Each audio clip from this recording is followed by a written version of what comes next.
Já jsem se chtěla s váma přivítat, takže ahoj, já jsem chtěla vám ukázat, co jsem namalovala. Takže jsem tady namalovala tuto paní, můžete si takhle prohlídnout. Pak tuto domaluju.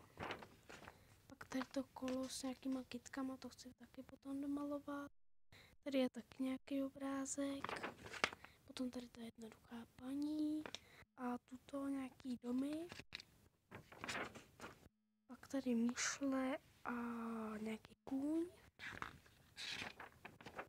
Pak ta sova, ta se jí moc povedla a růže vlastně.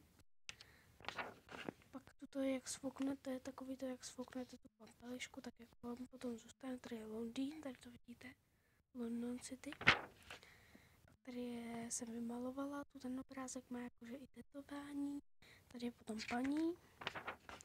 Tady je ananas, který jsem vymalovala, jenom to se mi nepovedlo. Tady se takhle to. Pak je tady tuto.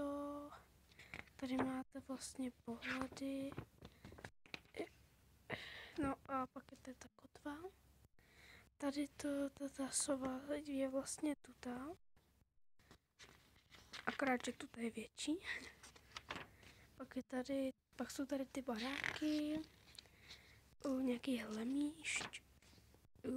Nějaký rostliny. Zase to nějaký příbytek u moře. Tuta, nevím, rasistka, já nevím, co to je. Pak tady nějaký kytky. Pak tady je kohout. Tady je vlastně obličej skrytý v květinách. Tady je nějaká, připomíná mi to naší školu, ale není. Nějaká radnice. Tady je vlastně nějaký kolo. To všechno tam bylo. Jo, tady jsou ještě nějaký jinčsa. Tak já se s vámi loučím.